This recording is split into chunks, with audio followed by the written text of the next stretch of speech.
नमस्कार। भारत मेरे साथ यूट्यूब चैनल और भारत मेरे साथ फेसबुक पेज पे आप सभी का स्वागत है। हम लोग इस समय हैं वृंदावन धाम में और हम लोग संगीत की सीरीज को हम कहते हैं म्यूजिक टेल्स। नाम तो हमने अंग्रेजी दिया है लेकिन बातें हम लोग लोकगीत और शास्त्रीय संगीत की ही इस पे करते हैं। तो मेरे साथ आज स्पेशल मेहमान है, विशेष अतिथि हैं जिनका नाम है रुपेश जी। वृंदावन का बहुत बड़ा नाम भी है और इनका काम भी उतना ही बड़ा है जितना इनका नाम है। पहले रुपेश जी राधे राधे आपको और बहुत बहुत स्वागत करते हैं अपने शो पे आपका। धन्यवाद। मैं यहाँ पे आई हूँ ब्रज में, ब्रज के लोकगीतों के बारे में जानने के लिए। तो सबसे पहले आपसे चाहूंगी कि जब इसको हम ब्रज बोलते हैं तो ब्रज क्या है, आप अपनी नज़र में कैसे ब्रज को देखते हैं? सबसे पहले तो आपके सभी दर्शकों को राधे राधे। देखिए, ब्रज हमारा घर है। अरे वाह। हम ब्रजवासी हैं और ब्रज अर्थात श्रीधाम वृंदावन। केवल वृंदावन ब्रज नहीं है, अपितु 84 कोस मंडल के अंदर जितने भी गांव स्थान आते हैं वो संपूर्ण ब्रज है। ब्रज 84 कोस जिसको कहते हैं, तो ब्रज हमारा घर है और हम ब्रजवासी हैं, इसका हमें स्वाभिमान है। क्योंकि श्री राधा और कृष्ण की ये क्रीड़ा स्थली है। ठाकुर जी ने यहाँ पे जन्म लिया, मथुरा में जन्म लिया, जेल में, और जेल से बाहर महाराज आए, फिर वो गोकुल में, है ना, गोकुल से पूरे ब्रज में उन्होंने लीला करी। कहीं गोपियों के संग माखन खा रहे हैं, कहीं चीर चुरा रहे हैं, कहीं उनके मटकी फोड़ रहे हैं, कहीं उनको नृत्य का दृश्य दिखा रहे हैं, कहीं रास कर रहे हैं, कहीं कुछ कर रहे हैं इत्यादि। उन्होंने अनेक लीलाएं करी इस ब्रज में। इसलिए ठाकुर जी ने यहाँ पर जन्म लिया और हमको भी बड़ा परम सौभाग्य श्री राधा रानी की कृपा हुई कि हम लोगों का भी जन्म इस वृंदावन में हुआ। तो ब्रज हमारा घर है। आपका जन्म ही यहाँ, जन्मभूमि ही यही है। जी, जन्मभूमि हमारी वृंदावन है। अरे वाह जी। अब मेरे को थोड़ा सा ये बताइए, क्योंकि आप संगीत से बहुत जुड़े हुए हैं जी। तो मैं लोक गीतों की तरफ मुड़ने से पहले, या जो मेरा अनुभव है ब्रज के गीत जब हम भी सुनते हैं तो इसमें स्नेह भी है, विरह भी है, श्रृंगार भी है, सभी तरीके के रस हम लोग देखते हैं। तो आप इसको कैसे समझाना चाहेंगे? जैसे कोई ब्रज के लोकगीत सुनना चाहता है तो ब्रज के लोकगीत है क्या? देखिए, ब्रज के रसिया कैसे कहते हैं? बोले, जब हमारे ठाकुर जी बड़ा सुंदर श्रृंगार करते हैं, माथे पे फेंटा बांधते हैं, कमर में फेंटा बांधते हैं और उसमें लकुटी अड़ा के, अपनी बंसी अड़ा के, मोर पंख लगा के और पायल पहन के, और धोती कैसी पहने? ऐसे हमने जो बड़ी पहनी ऐसी नहीं पहनते, उचकट्टी धोती पहनते हैं और बढ़िया सुंदर रसिया बन के और गोपियों के संग जाके उनके संग लीला करते हैं। तो वहाँ उनको ठाकुर जी अपने भाव सुनाते हैं, गोपियाँ उनको भाव सुनाती हैं। तो जो गोपियाँ गीत गाती हैं, जो यहाँ की माताएं ब्रज की, तो वो जो भजन गाती हैं उनको कहते हैं रसिया। तो लोकगीत जैसे जब हमारे ठाकुर जी ने गिरिराज उठाई तो ब्रज की गोपियों ने बड़ा सुंदर भाव गाया, नख पे गिरवर लीनो धार, कन्हैया मेरो वारो। अर्थात जब ठाकुर जी ने श्री गिरिराज महाराज को अपने नख पे उठाया, लोग क्या कहते हैं कि महाराज ठाकुर जी ने कन्नी उंगली पे गिरिराज उठाया, कन्नी उंगली के भी नख पे श्री गिरिराज महाराज को उठाया। वो विशाल गिरिराज, जब इंद्र ने ज़्यादा बारिश करी तो ठाकुर जी ने गिरिराज को अपने नख पे उठाया। तो गोपियों ने भाव गाया, नख पे गिरवर लीनो धार, कन्हैया मेरो वारो, कन्हैया मेरो वारो, नंद लाला मेरो वारो, नख पे गिरवर लीनो धार, कन्हैया मेरो वारो। ये ब्रज के जो है रसिया है, लोकगीत है। ये लोकगीत सिर्फ रसिया ही होता है? लोकगीत में कुछ और भी होता है? जैसे मैंने कहा कि विरह भी एक इसका एक अंग है। जब ठाकुर जी ब्रज में लीला करने के बाद कंस ने अनेक राक्षस भेजे ठाकुर जी को मारने के लिए, तो हमारे ठाकुर जी तो उनकी लीला बड़ी अलग है। ठाकुर जी बोले, जब राक्षस आते तो भिन्न भिन्न प्रकार के राक्षस कंस ने भेजे। एक बार सबसे पहले पूतना आई, तो पूतना का ठाकुर जी ने उद्धार किया। उसके बाद बकासुर आया, अघासुर आया। तो जो जो नए नए राक्षस आते थे तो ठाकुर जी क्या कहते थे, मेरे मामा जी मुझको नए नए खिलौने भेजते हैं खेलने के लिए। तो बच्चे का स्वभाव क्या होता है कि बच्चा जब तक खिलौने से उसका मन होता है जब तक तो खेलता है, और उसका जब मन बिगड़ जाता है तो क्या करता है, उस खिलौने को तोड़ देता है। तो ठाकुर जी भी ऐसे ही, मोरे महाराज जब राक्षस आए तो ठाकुर जी उनके संग खेलते थे, खेलते का वो ऊपर ले जाते महाराज को। बड़ा बोले आज महाराज मामा जी ने जहाज भेजा है। एक तृणावर्त करके राक्षस आया तो वो हवा में उड़ा के ले गया ठाकुर जी को। तो ठाकुर जी बोले मेरे मामा जी ने मेरे को हेलीकॉप्टर भेजा है, तो उसमें उड़ के बोले पूरा आज हम पूरा ब्रिज ऊपर से देख लेते हैं। आप देखते हैं ब्रोन से ब्रिज कितना सुंदर लगता है। तो राक्षस नहीं भेजा, ठाकुर जी कह रहे हैं बड़ा सुंदर आज एक खिलौना भेजा है, इससे हम ऊपर से आज ब्रिज के दर्शन कर लेते हैं। सारे दर्शन करे, बोले हाँ अब मन भर गया। तो ठाकुर जी ने क्या किया, खिलौने से जब तक मन किया जब तक तो खेले, और जैसे ही मन उनका उचट गया तो उन्होंने उसको तोड़ दिया महाराज, अर्थात उसका उद्धार कर दिया। तो ठाकुर जी की लीला बड़ी अलग है, जैसे जैसे उनका मन करता है वैसे वैसे उस खिलौने से खेलते हैं और उसका उद्धार कर देते हैं। वो खिलौने कौन है, जो कंस राक्षसों को भेज रहा है, उनका उद्धार ठाकुर जी करते हैं। बहुत सुंदर। तो जब आप विरह की बात कर रहे थे, तो जब कंस ने राक्षस भेजे, कोई भी राक्षस ठाकुर जी का कुछ कर नहीं पाया, तो ठाकुर जी ने क्या किया, कंस ने अक्रूर जी को भेजा ब्रज में। अक्रूर जी आए तो अक्रूर जी ठाकुर जी को ले जाने के लिए आए कि मथुरा चलो। तो ठाकुर जी जब मथुरा जा रहे हैं तो गोपियां विरह हो गईं। गोपियों को बड़ा बोले कि आज हमारे जो लाला संग में खेले हैं आज वो मथुरा जा रहे हैं। तो ठाकुर जी कह रहे हैं कि मैं आज जा रहा हूँ, कल रुकूंगा और परसों वापस आ जाऊंगा। तो परसों की कह के बरसों बीत गई, लेकिन ठाकुर जी फिर लौट के नहीं आए। तो जब ठाकुर जी जा रहे हैं तो गोपियां इतनी विरह व्याकुल हो गईं कि अक्रूर के रथ के सामने और लेट गईं। बोले अक्रूर, तेरा तो वास्तव में नाम तेरा अक्रूर नहीं, तेरा नाम तो क्रूर होना चाहिए कि तू हमारे जो जिससे हम प्रेम करती हैं उसको तू यहाँ से ले जा रहा है।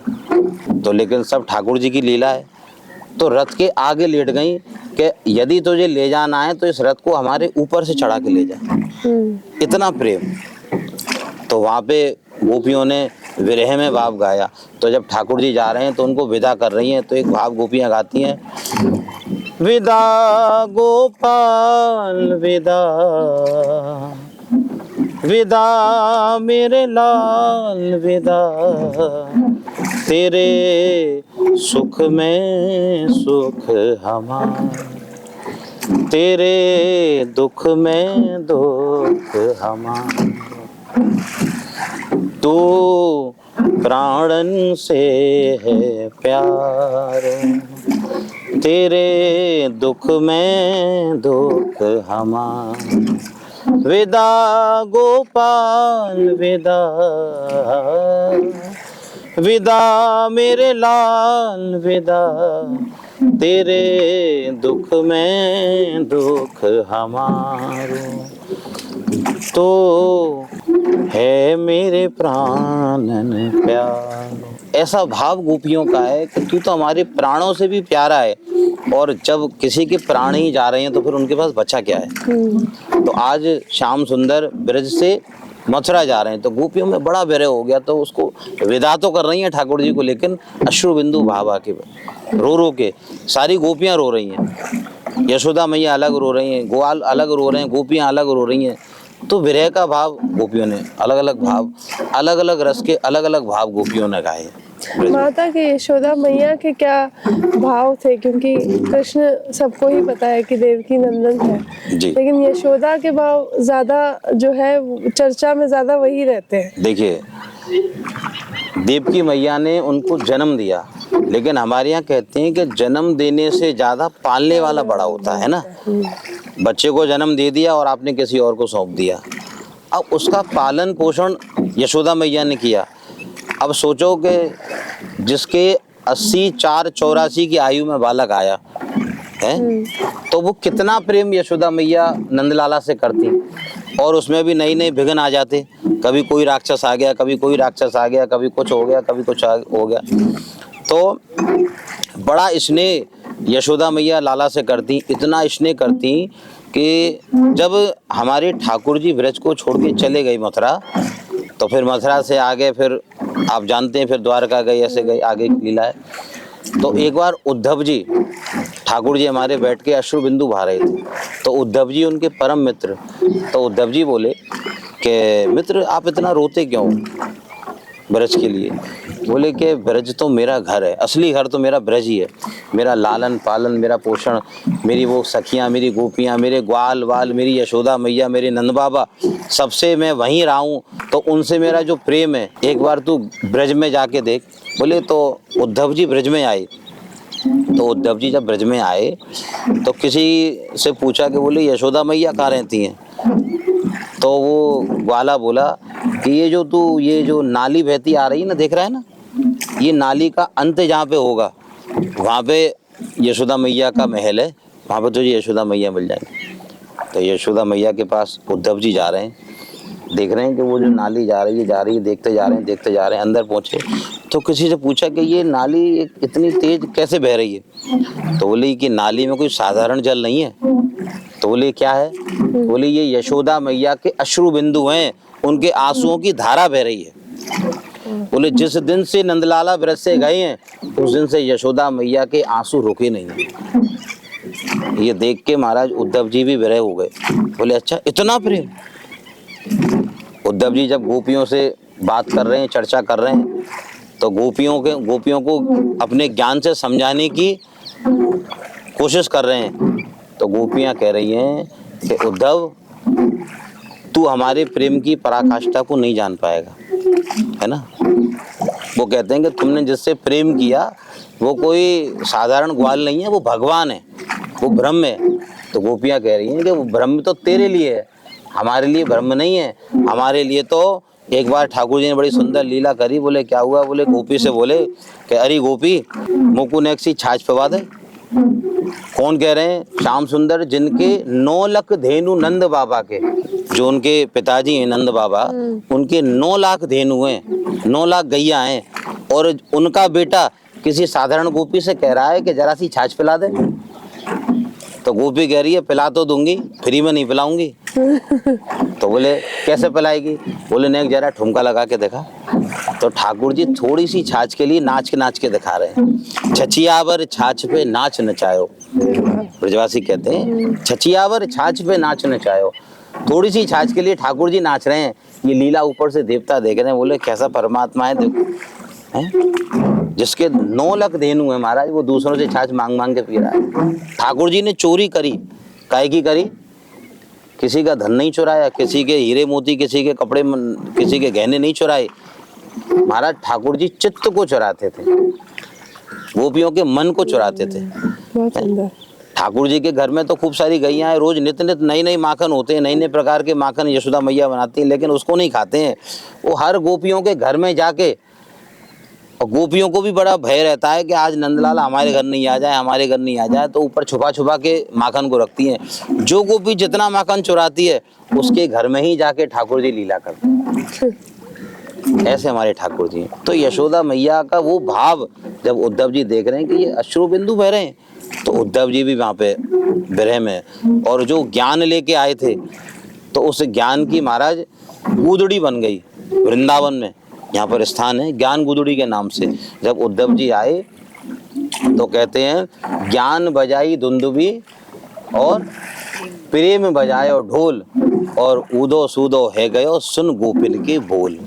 जो उद्धव जी बृहस्पति जी के शिष्य थे महाराज, देवों के जो गुरुदेव हैं बृहस्पति देव, उनके शिष्य हैं, और यहाँ पे वृंदावन में आके उनके ज्ञान की भी महाराज गुदड़ी बन गई। तो यहाँ ज्ञान की परिभाषा नहीं है, यहाँ तो प्रेम की परिभाषा है। वृंदावन मथुरा के लोकगीतों में कुछ अंतर है कि बिल्कुल नहीं देखिए समानता है? सब ब्रज, जो ब्रज है ना, मैंने आपको बताया 84 कोस, तो उसके अंदर वृंदावन भी आता है, मथुरा भी आता है, आपके बरसाना, नंदगांव, जितना भी पूरा ब्रज क्षेत्र है 84 कोस के अंदर वो सब संपूर्ण ब्रज है।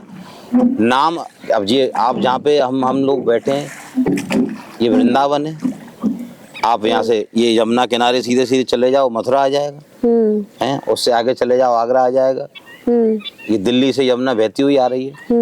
तो यमुना मैया की गोद में हम लोग बैठ के ये आनंद ले रहे हैं आज का।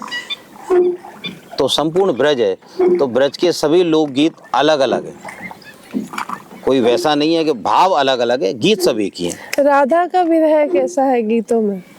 देखिए, राधा से कहते हैं राधा यहाँ और पे कि कृष्ण को कभी अलग मानना ही नहीं चाहिए। एक प्राण दो देह है। राधा और कृष्ण दोनों एक ही हैं। लोग कहते हैं कि आजकल तो बड़ा भ्रम फैलाया जा रहा है ना। हमारी सर्वस्व हैं श्री राधा रानी, ब्रजवासियों की सर्वस्व, अर्थात सब कुछ जो भी है हमारी, केवल श्री राधा रानी है।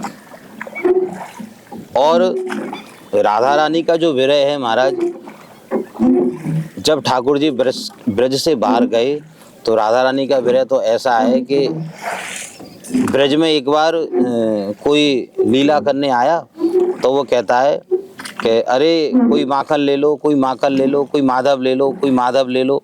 माखन माखन से कुछ के मुंह से नाम निकल आया, कोई माधव ले लो, माधव ले लो।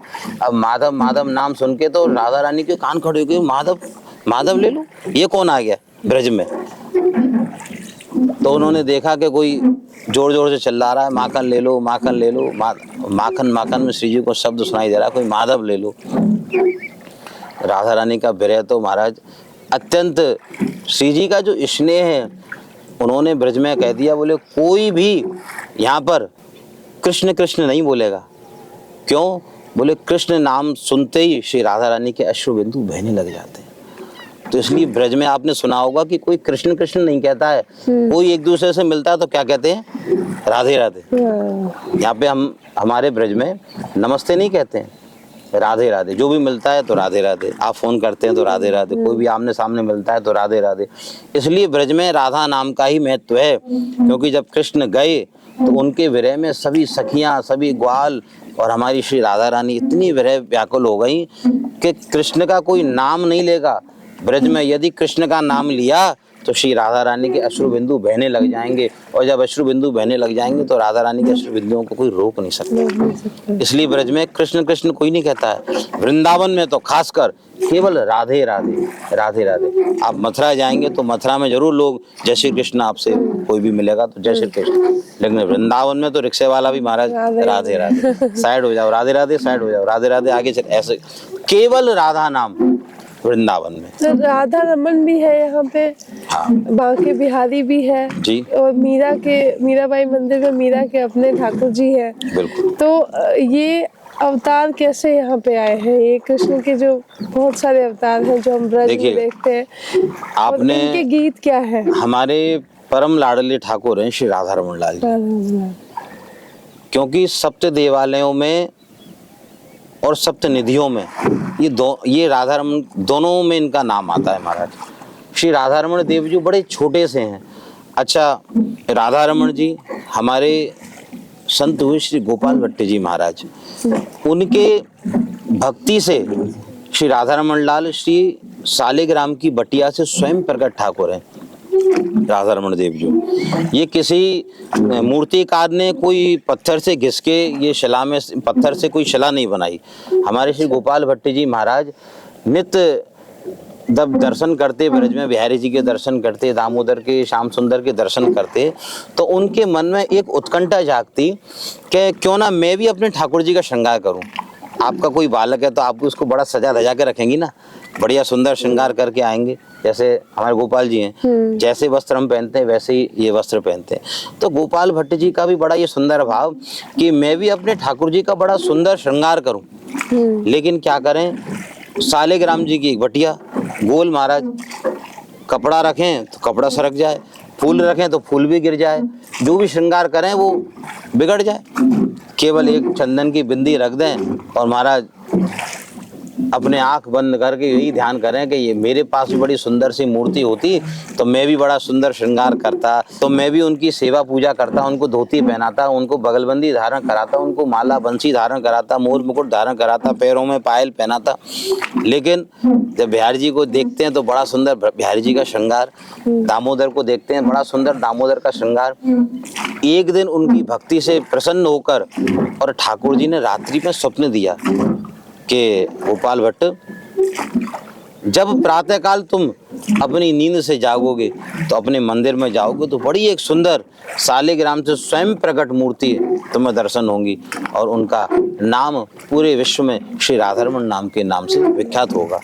तो महाराज जब रात्रि में उनको ये स्वप्न हुआ तो सुबह बड़ी जल्दी गोपाल भट्ट जी महाराज उठे और अपने पूरे स्नान ध्यान से निवृत्त होकर और मंदिर में जैसे ही गए तो बड़ा दिव्य प्रकाश उनके मंदिर में, और जो सालिग्राम की बटिया थी महाराज, वहाँ सालिग्राम की बटिया नहीं, बड़े सुंदर एक छोटे से श्री राधारमण लाल, हमारे इसलिए कहते हैं स्वयंभू, हमारे राधारमण लाल को एक नाम और है स्वयंभू। अच्छा। हाँ, क्योंकि स्वयं प्रकट हुए ना, मूर्ति में से स्वयं प्रकट ठाकुर है महाराज श्री राधारमण देव जी, और इतने सुंदर हैं, आप जब उनके दर्शन करेंगे तो कायल हो जाएंगे उनके। और चमत्कार क्या है, यदि आप मंदिर में जाओगे और मंदिर में जाके सोचोगे कि कोई मूर्ति खड़ी है तो फिर वो आपको मूर्ति लगेगी, वो मूर्ति नहीं है महाराज। साचो एक राधारमण, झूठो सब संसार, ये सब संसार झूठा है, केवल हमारे श्री राधारमण साचे हैं महाराज। आप मंदिर में जाके देखो तो आप कभी उनके दूरबीन से दर्शन करना तो आपको कभी श्री राधारमण लाल के 2 दांत दिखेंगे, कभी 4 दांत दिखेंगे, तो ये चमत्कार है, ये मूर्तियों में तो संभव नहीं है, ये तो सांचे हैं। आपने कुछ वर्ष पहले की फोटो अभी एक मीडिया पे बहुत वायरल हुई, समथिंग 2016 की श्री राधारमण लाल जी की फोटो, और अभी जो 2023 निकल के गया है, 2023 की फोटो में किसी ने दोनों फोटो एक फ्रेम में लगाई और उस पे ये YouTube वगैरह पे इंस्टाग्राम पे वायरल करी, तो उसमें लोग देख रहे हैं कि जो 2016 की फोटो है उसमें राधारमण जी बड़े थोड़े पतले से लग रहे हैं, और 2023 की जो फोटो है उसमें राधारमण जी बड़े हष्ट-पुष्ट लग रहे हैं। तो सीधे से बात है भैया, यदि आप उनको पत्थर की मूर्ति मानोगे तो पत्थर की मूर्ति में तो कोई बदलाव आता नहीं है, लेकिन वो पत्थर की कोई मूर्ति नहीं है महाराज, साक्षात स्वयंभू ठाकुर हैं। और जो स्वयंभू है, जो मानव शरीर है, उसमें भी आप देखते हैं कि कभी शरीर बढ़ता है, कभी घटता है, कभी हम मोटे हो जाते हैं, कभी पतले हो जाते हैं, कभी बाल बढ़ते हैं, कभी बाल झड़ने लग जाते हैं, तो कभी हमारा चेहरे पे मुस्कान रहती है, कभी उदासी भी आ जाती है, कभी शोक में भी आ जाते हैं, तो कभी श्रृंगार रस में भी आ जाते हैं, कभी हास्य में भी आ जाते हैं। तो हमारे राधारमण लाल का भी अद्भुत वही श्रृंगार है। कभी कभी तो आप देखोगे तो हमारा 2 दांत दिखेंगे, कभी 4 दिखेंगे, और काऊ दिन तो भोंपा समूह खड़े आ जाएंगे, एक भी दांत आपको नहीं दिखेंगे कभी कभी तो। और आप जब उसको दूरबीन से दर्शन करेंगे हमारे लाल जी के, तो कभी कभी तो ऐसा लगता है कि मानो प्रसाद पाके ऐसे ही खड़े हो गए, मुंह भी नहीं पूछा है, उनके मुंह पे भी कभी कभी ऐसा कुछ लगा रहता है। कई फोटो में देखना, कभी कभी तो राधारमण जी एकदम ऐसे जैसे आज तो बड़ा सुंदर मेकअप करके आए, और कभी कभी तो ऐसा लगता है कि मुंह पे उनके कुछ ना कुछ लग रहा है। एक बार सर्दी का समय तो हमें तो ऐसा भाव लगा कि आज तो राधारमण जी की महाराज जुकाम हो गया है, राधारमण जी को उनकी नाक बह रही है। ऐसा भी अद्भुत दृश्य हमने तो हमारे भाव में देखा है, और हम तो बड़े भाग्यशाली नहीं समझते अपने आप को, अभी तो सौभाग्यशाली समझते हैं कि इस वृंदावन में हमें जन्म मिला, और इस वृंदावन में जन्म के संग संग राधारमण लाल की पद गाने की सेवा मिल गई। अरे वाह। जब भी हम वृंदावन में रहते हैं तो शाम को 8 बजे के बाद श्री राधारमण लाल के दर्शन करने जाते हैं। जाते क्या है महाराज, वो हमें स्वयं बुला लेते हैं कि भाई तू रूपेश आ जा मेरे पास, और कुछ ना कुछ पद हम उनको सुनाई लेते हैं। इनकी ये बड़ी पूर्ण कृपा है, और हम तो कहते हैं कि उस मंच से बड़ा मंच तो हमें आज तक जीवन में कभी ना मिला है ना मिलेगा, जहाँ स्वयंभू साक्षात खड़े होकर सुन रहा है। हम तो बैठ जाते हैं बाजा लेके आराम से, और जो मन में भाव आता है, कभी कभी कोई भक्त कह देते हैं महाराज जी आज ये भाव सुना दो, तो हम तो यही सोचते हैं कि इनके हृदय में आकर राधारमण कह रहे हैं कि हमको तू ये वाला भाव सुना दे आज। तो कभी कोई पद श्री राधा रमन लाल के सामने सुनाना, तो जहाँ स्वयंभू खड़े होकर साक्षात हमें सुन रहा है, तो उस मंच से बड़ा मंच आपको जीवन में कहीं नहीं मिलेगा। तो ये तो आपका सौभाग्य और हमारा भी सौभाग्य है कि हम आपके साथ बैठ के आज राधा रमन के बारे में हमने इतना जाना। जब राधा कृष्ण को बुलाती है और जब भक्त कृष्ण को बुलाते हैं, उसके गीत क्या है? क्या लोकगीतों में राधा की पुकार कृष्ण को जब जाती है, तो कोई ऐसा गीत ब्रज में आप सुनाना चाहे अगर तो? हाँ, देखिए, कृष्ण तो बांसुरी से बुलाती है, लेकिन राधा हमारे श्याम सुंदर तो जब किसी भी गोपी को बुलाते हैं तो अपनी बंसी अपने अधरों पे लगाते हैं। तो जब बांसुरी बजाते हैं तो गोपियों को ऐसा लगता है कि ये तो मुझे बुला रहे हैं, किसी गोपी को लग रहा है ये तो मुझे बुला रहे हैं। तो वो बंसी की धुन उसी गोपी के कान में जा रही है जो उनसे प्रेम करती है। और श्री राधा रानी की तो अद्भुत, जब भी उनको राधा रानी को तो याद कभी ऐसा हो ही नहीं कि याद आई नहीं। कृष्ण जी व्याकुल रहते हैं राधा रानी से मिलने के लिए, नई नई लीला करते हैं। एक बार की बात मैं आपको ठाकुर जी के विषय में बताऊं, इस नाव से ही मुझे याद आया। एक बार हमारी श्री राधा रानी गोरस बेच कर आ रही थी। ब्रज की गोपियां सब गोरस बेचने जाती थी। गोरस अर्थात मक्खन, दूध, ये सब इसको कहते हैं गोरस। तो इसको बेचने जा रही थी। तो लौटते लौटते हमारी श्री राधा रानी, संध्या वेला हो गई और राधा रानी थक गई, तो एक जगह बैठ गई। अब थोड़ा सा सायंकालीन का समय हो गया, तो देख रहे हैं कि यमुना में कोई नाव नहीं है। नाव तो खड़ी है लेकिन नाव वाला नहीं है, चलाने वाला नहीं है। तो दूर से देख रहे हैं कि एक नाव दिख रही है, उसमें कोई नाव वाला बैठा भी है। तो ललता जी से कहती हैं कि श्री जी कहती हैं ललता जी से, ललते देखो कोई नाव हो तो, आज हम तो थक गई हैं, अब हम पे तो चला नहीं जा रहा है और हम तो यहीं बैठ गई हैं। तो श्री जी वहाँ बैठ गई, सारी गोपियाँ बैठ गई। तो दूर से देख रही हैं, तो आवाज़ दे रही है, ओए मलाके, ऐसी गेम है ना। हमारे नाव वाले से कहते हैं, यहाँ पे देखो कहते हैं केवट, लेकिन हमारे ब्रजवासी जितने भी केवट हैं सबरी इतने प्यारे हैं। देखो दो ही पार करते हैं, एक तो भव से पार होते हैं और एक नदी पार करते हैं। तो भव से पार कौन कराते हैं? ठाकुर जी। और नदी पार कौन कराता है? ये हमारे जो केवट भैया है ना। आज देखो इस नाव में हम भ्रमण कर रहे हैं तो इन्हीं की कृपा से कर रहे हैं, नाव को तो यही चला रहे हैं। तो ललता आवाज दे रही है, अरे केवट भैया, ओ भैया केवट। तो नंदलाला ने आवाज सुनी, हाँ हमें कोई बुला रहा है। तो ठाकुर जी ने स्वरूप बदल लिया, केवट का स्वरूप कर लिया। तो उन्होंने क्या किया, बढ़िया फेंटा वेंटा बांध के और धोती वोती पहन के और नाव में महाराज नाव चला रहे हैं। तो आ गई, बोले कि क्या बात है, क्यों आवाज दे रहे हो? तो ललता जी बोली कि भाई ऐसा है, हमको नदी पार करनी है। तो बोले कि मैं कोई ऐसा वैसा वो केवट नहीं हूँ, नदी वदी पार कराने वाला नहीं है। तो मेरे पिताजी ने, मेरे बाबा ने मुझको नाव बनवाई है और मेरी छोटी सी नाव है, तुम तो इतनी मोटी मोटी गोपियाँ हो, मेरी नाव में कहाँ बैठोगी? तो बोले कि हमारी जो राधा रानी, उनको श्रम है रो, वो बहुत थक गई हैं। तो बोले अच्छा राधा रानी है तुम्हारे संग? तो राधा रानी जी को तो बड़े प्रेम करते हैं ठाकुर जी। तो बोले कि ठीक है, तो राधा रानी को मेरी नाव में भेज दो और मैं उनको पल्ली पार छोड़ देता हूँ। तो बोले हम सब कहाँ जाएंगी? बोले मेरी तो छोटी सी नाव है, यहाँ में तो केवल राधा रानी बैठ पाएंगी। तो महाराज अब जबरदस्ती सारी गोपियाँ भी चढ़ गईं और श्री जी को बिठा लिया। तो ठाकुर जी नाव लेके जा रहे हैं तो नाव चल ही नहीं रही आगे। बोले ऐसा है, मेरी नाव में बहुत वजन हो गया है। तो ठाकुर जी कहते हैं अपना ये सामान इसमें से फेंक दो यमुना जी में। सारा सामान उनका यमुना जी में, मतलब ये तो बड़ा नाटक करता है भैया, ये कैसा माला, कैसा केवट है। तो ठाकुर जी को तो राधा रानी के श्रृंगार के दर्शन करने। तो राधा रानी के पास जा के बोले कि ऐसा है, जो वो तुम्हारी वो मैन है ना राधा रानी, उनको सामने बैठाओ, मैं उनके दर्शन करूंगा। बोले तू केवट है कि तू कौन है भाई? बोले ऐसा है, तू केवल अपनी नाव चला। बोले चलना है तो चलो, नहीं तो उतर जाओ, अभी उतार दूंगा। अब उनको तो सब जाना है। तो राधा रानी से कह रही हैं गोपियाँ कि राधा रानी आप जरा हमारे इन जाके केवट के सामने बैठ जाओ। तो राधा रानी कह रही है जी केवट है, कौन है जी, मैं जाके सामने क्यों बैठूंगी, मैं तो नहीं बैठूंगी। अब श्री जी को बड़ा शर्म हो रहा है। अब वो कह रही हैं कि नहीं, मैं तो इनके सामने देख के ही नाव चलाऊंगा।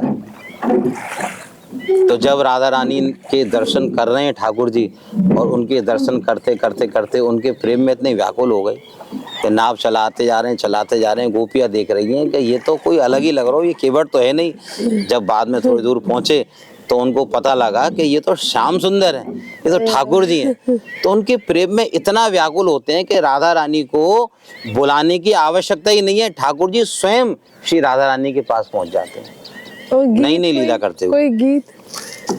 तो जब राधा रानी को याद आती ठाकुर जी की, और जब ठाकुर जी मुरली बजाते तो मुरली की धुन सुनते सुनते श्री जी दौड़ी आती।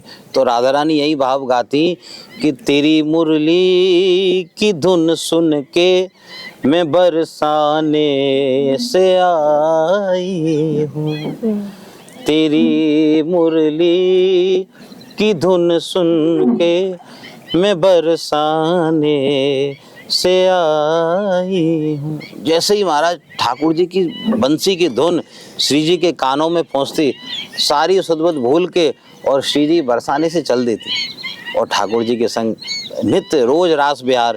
हमारे ब्रज में रास का बड़ा महत्व है।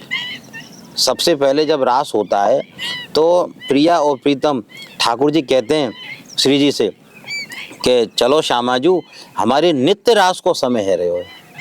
नित्य रास अर्थात रोज नित्य। अभी भी आप श्री धाम वृंदावन में श्री निधिवन में रोज हमारे बांके बिहारी जी, रोज ठाकुर जी और राधा रानी रोज नित्य रास करते हैं।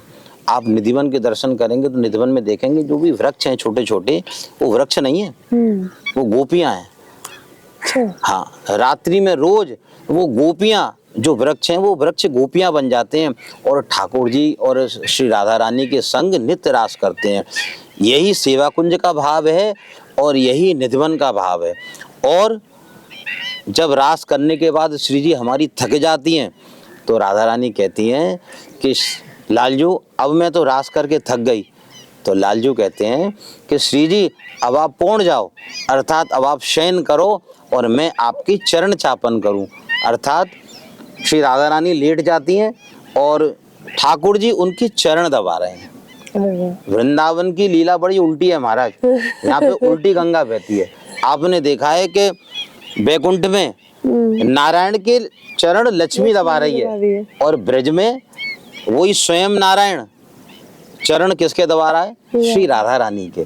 तो बैठ्यो पलोटत राधिका पायन, सेवा कुंज का भाव है, बैठ्यो पलोटत राधिका पायन। श्री राधा रानी लेट रही हैं और बैठ के श्याम सुंदर उनकी चरण चापन कर रहे हैं, चरण दबा रहे हैं। ये दृश्य आपको कहीं नहीं मिलेगा, ये केवल दृश्य आपको हमारे सेवा कुंज मंदिर में अंदर चित्रपट की सेवा है, बड़ी सुंदर सेवा है महाराज, वहाँ पे आपको ये भाव दर्शन करने को मिलेगा। अब होली का उत्सव आ रहा है तो वृंदावन की होली कैसे होती है? हम पिछली बार भी हमने पूछा था एक महाराज जी से, जी जी जी, लेकिन उन्होंने कहा मथुरा बरसाने में होली ज्यादा होती है, वृंदावन की लेकिन कैसे होती है? होली तो ब्रज की है, ना तो मथुरा है, ना वृंदावन है, ना बरसाना है, संपूर्ण ब्रज की होली। होली तो संपूर्ण ब्रज 84 कोस के अंदर है। उसमें महात्म बरसाना से क्यों जोड़ा जाता है और नंदगांव से क्यों जोड़ा जाता है? तो मैं आपको बताऊं कि आज से ही श्री धाम वृंदावन में होली लीला प्रारंभ हो गई। हमारे वृंदावन में बांके बिहारी जी के चरणों में गुलाल लगाया जाता है। अच्छा। आज से ही संपूर्ण ब्रज में सूखा गुलाल, जो सूखा रंग होता है ना, उसका ठाकुर जी को बिंदी धराई जाती है, चरणों में धराया जाता है। आज से रोज दोपहर में जब हमारे राधारमण लाल में राजभोग आरती के बाद और जो गुलाल प्रसादी जो गुलाल होता है तो वो जो भक्तों पे उड़ाया जाता है आज के दिन से। और केवल आज के ही दिन नहीं, अब तो 40 दिन 41 दिन की होली होती है ब्रज में। हमारे ब्रज में कहते हैं कि जग होरी और ब्रज होरा। संपूर्ण विश्व में तो होली होती है, हमारे ब्रज में होरा होता है महाराज। क्योंकि होली आपके यहाँ कितने दिन की होती है? 1 दिन की, 2 दिन की बस। लेकिन हमारे ब्रज में आज से ही रंग शुरू हो जाएगा, सूखा गुलाल। और जब रंग भरनी एकादशी आती है तो उस दिन से लेके और होली तक गीला रंग चालू हो जाता है। अच्छा। हाँ, सभी मंदिरों में गोस्वामी जन हमारे पिचकारी भर भर के और सब भक्तों पे खूब सारा गुलाल और रंग, गीला रंग भी शुरू कर देते हैं। तो बरसाने की होली फेमस क्यों है? तो बरसाने की होली प्रसिद्ध इसलिए है कि जब होली आती है तो इनके दिनांक बने रहते हैं। आज बरसाने की होली है, फिर कल नंदगांव की होली है। अच्छा। हाँ, और एक होता है हुरंगा। अच्छा। हाँ, होली अलग है और हुरंगा अलग है महाराज, और लीलाएं अलग अलग हैं। कैसे है मैं आपको सुनाऊं कि जब बरसाने में होली होती है तो नंदगांव के जितने भी ग्वाल हैं तो वो बरसाने निमंत्रण देने जाते हैं। जब होली में जाते हैं तो होली यहाँ की कैसी होली है? आपके यहाँ होली रंग लगा के करते हैं, हमारे यहाँ तो महाराज लठ मार के होली करते हैं। यहाँ तो लठ में भी प्रेम है। हाँ, आपने सुनी होगी बरसाने की लठ मार होली। हाँ। तो जब होली, लठ भी महिलाएं मारती है शायद। लठ भी महिलाएं मारती हैं। देख लो, मैं कह रहा हूँ ना, यहाँ की उल्टी रीत है हमारे ब्रज की तुम्हारा। तो गोपियाँ क्या करती हैं, बड़ा सुंदर श्रृंगार करती हैं और बढ़िया लहंगा चुन्नी और पहन के बड़ा सुंदर श्रृंगार करके, और नंदगांव के ग्वाला बरसाने जाते हैं होली खेलने के लिए। और वहाँ की जो गोपियाँ हैं, जो सखियाँ हैं, वो क्या करती हैं, नंदगांव के जो पंडा पुजारी हैं, जो ग्वाल हैं, वो ढाल लेके जाते हैं, बड़ी बड़ी ढाल। और वहाँ की हुरियारिन है महाराज 8-10 दिन पहले से ही डंडाओं पे बढ़िया तेल लगा के डंडे को बढ़िया चमका के रखती हैं, और खूब रंग खूब, और एक एक ग्वाला ढाल लेके बैठ जाता है, और बड़े बड़े डंडे से एक एक ग्वाले नहीं, 4-4 ग्वालें उस पर प्रहार करती हैं, और बड़ी जोर जोर से महाराज मारती हैं। तो उसको कहते हैं लठ मार होली। यहाँ तो लठ भी प्रेम में मारा जाता है, बैर में नहीं मारा जाता है, लठ भी प्रेम में मारा जाता है। क्योंकि मैं तो कहूँ ब्रज का यदि कोई पर्यायवाची शब्द है तो वो प्रेम ही है। क्योंकि ब्रज में तो प्रेम का रस बहता है। तो प्रेम में आपको हम यदि एक डंडा मार दें तो आप तो लड़ने के लिए तैयार हो जाओगे, लेकिन ब्रज की लीला ही उल्टी है महाराज। गोपियाँ बड़े बड़े जोर जोर से डंडे मारती हैं, और नंदगांव के ग्वाला उन डंडों का प्रहार लेते हैं। उसके बाद जो हुरंगा होता है, वो कहते हैं कि दाऊ जी का हुरंगा वो होली के बाद होता है। अच्छा। हाँ, तो दाऊ जी का हुरंगा बड़ा प्रसिद्ध है, और हमारे ब्रज में भी हुरंगा होते हैं। हुरंगा में क्या करती हैं, ब्रज की गोपियाँ बड़ा सुंदर सज धज के, और महाराज हाथों में वही डंडा लेके चलती हैं, और एक एक डंडा ग्वालों के हाथ में रहता है, एक एक डंडा ग्वालिनों के हाथ में रहता है। तो ग्वालिनें डंडा मारती चलती हैं उनके डंडों में, तो वो ऐसे बचते हैं। तो 1-2 बार तो बचते हैं, कभी कभी एक एक टांग में उनके पड़ भी जाता है। यही ब्रज का आनंद है। 1-2 बार तो हमारे भी ऐसे, हम जो है रास्ते में जा रहे थे, और हुरंगा ब्रज का वृंदावन के अपने इधर काली दह के पास से हम जा रहे थे, तो हम गाड़ी में बैठे थे, तो पीछे बैठे थे, आगे एक बालक कोई चला रहा था, पीछे हम बैठे। तो ब्रज की गोपियों का हुरंगा हो रहा था महाराज। अब जाम लग गया तो 2-4 डंडे हमारी पीठ में भी बढ़िया।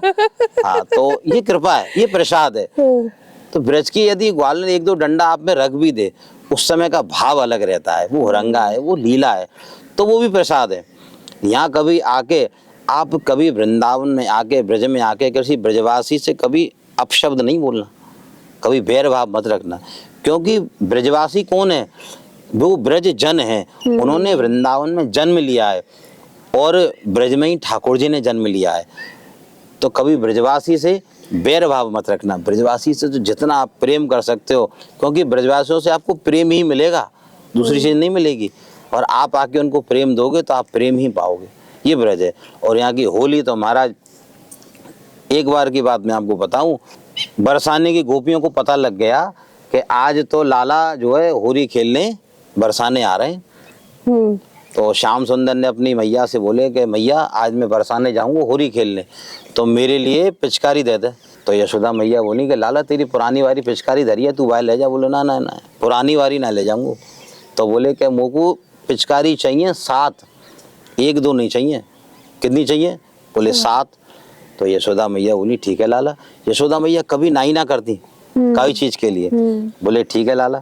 7 पिचकारी की व्यवस्था कराई, कोई सोने की, कोई पीतल की, काऊ में हीरा, काऊ में माड़े, काऊ में कोई अनेक प्रकार के रत्न लग रहे। ऐसी 7 पिचकारी ठाकुर जी ने फेंटा बांधा, और 1 2 4 5 6 7 ऐसे अड़ा के और बरसाने जा रहे हैं। इधर पता लग गई ललता विशाखा को कि आज तो नंद को छोरा होली खेलने आ रहा है। तो उन्होंने क्या किया कि 8 गोपियां थी श्री राधा रानी की, 8 सहेलियां थी। ललता, विशाखा, इंदुलेखा, चित्रलेखा, हैं, रंग देवी, सुदेवी, ऐसे करके।